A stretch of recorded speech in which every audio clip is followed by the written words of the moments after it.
आज 79वां स्वतंत्रता दिवस समारोह है। आज़ादी के 78 वर्ष हो गए हैं। 78 वर्षों से हम देशवासी स्वतंत्रता दिवस समारोह बहुत ही धूमधाम से मना रहे हैं।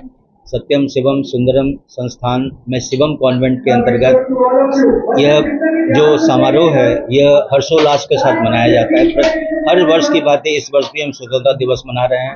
हम इस दिन अपने बच्चों को, पेरेंट्स को, शिक्षकों को हार्दिक शुभकामनाएं देना चाहते हैं। दिल से उन्हें आशीर्वाद और शुभकामनाएं देना चाहते हैं जिन्होंने स्वतंत्रता दिवस समारोह में सांस्कृतिक कार्यक्रम का आयोजन किया।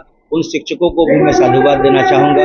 हमारे आज के कार्यक्रम का जो मुख्य आकर्षण है वह रोशन हिंदुस्तानी जी आए हैं।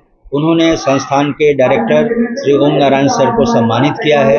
रक्षा पर्व में जो बच्चे सम्मिलित हुए हैं वह आर्मी हेडक्वार्टर दानापुर में, उन बच्चों को भी इनके द्वारा सम्मानित किया जाएगा। कुछ हमारे शिक्षक बंधु भी वहां पर गए थे, उन शिक्षकों को भी आप सम्मानित किया जाएगा। आज हमारे लिए विशेष पर्व है। यह वीरता, शौर्य और देशभक्ति का प्रतीक है। आज हम उन वीर सपूतों को याद करते हैं जिन्होंने हमारे देश के लिए कुर्बानी दी। हम उनके आदर्शों पर चलें, उनके बताए हुए रास्ते पर चलें तो निश्चित रूप से हमारा जन कल्याण होगा, हमारे बच्चों का विकास होगा। क्योंकि आज जो हमारा संकल्प है वह, हम अगर आज़ादी के वर्षगांठ, प्रथम वर्षगांठ से अभी तक का सफर को अगर हम देखें तो एक टायरिस डेस्टिनी जो पंडित नेहरू का हुआ करता था, उससे अगर हम आज माननीय यशस्वी प्रधानमंत्री नरेंद्र मोदी जी के अप्रोच को देखें, जो नया भारत का संकल्प लेकर आए हैं, और इस आज़ादी के दिन का मुख्य थीम जो है हमारा न्यू इंडिया है, नया भारतवर्ष है, जो उन्होंने संकल्प किया है, उस संकल्प के जरिए हम आगे बढ़ने का प्रयास कर रहे हैं, सतत प्रयास कर रहे हैं। और जब हम आज़ादी की 100 वर्ष मनाएंगे तब हमारा देश एक विकसित भारतवर्ष की श्रेणी में खड़ा होगा। और वह दिन दूर नहीं जब भारत तेजी से, बुलंदियों से आगे बढ़ता जाएगा और अपने विकास के पथ पर चढ़ेगा। और हम तेजी से विकसित देशों को भी पछाड़ते हुए आगे बढ़ रहे हैं। और आज अगर हम विश्व अर्थव्यवस्था में देखें तो हम आज दुनिया की तीसरी अर्थव्यवस्था में तब्दील हो चुके हैं। और आने वाले वर्षों में हमें चीन और अमेरिका को ही परास्त करना है, तो वह दिन दूर नहीं। मैं आपको इंश्योर करता हूँ कि भारत तेजी से आगे बढ़ रहा है। हर चुनौतियों का सामना करते हुए बुलंदियों पर पहुंचने का यह दृढ़ संकल्प है। दिन 6 अगस्त को हम लोगों ने आर्मी हेडक्वार्टर जो दानापुर में है उसमें हमारे स्कूल को एंट्री दी गई थी। ये हमारे लिए गौरव की बात है।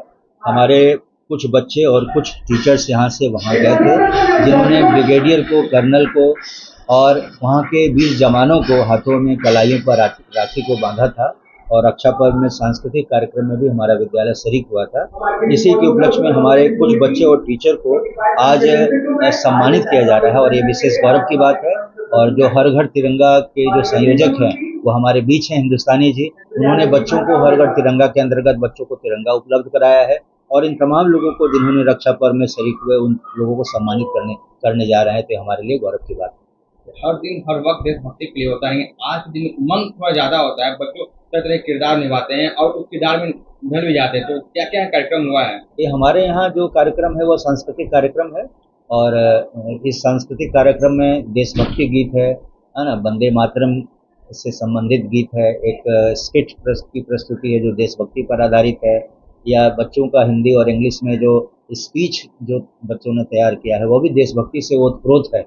और हमारे सारे कार्यक्रम जो हैं देशभक्ति से ओतप्रोत है। यही नहीं बल्कि हम लोगों ने 1 से 15 अगस्त के बीच हर घर तिरंगा के अंतर्गत इंटर हाउस डिबेट कंपटीशन कराया, इंटर हाउस हम लोगों ने क्विज कंपटीशन कराया, इंटर हाउस हमने ड्राइंग एंड पेंटिंग कंपटीशन कराया। और हम तमाम उन बच्चों को सम्मानित करते रहे हैं और आज भी हम उन बच्चों को सम्मानित कर रहे हैं और उनका हौसला को अफजाई कर रहे हैं। धन्यवाद।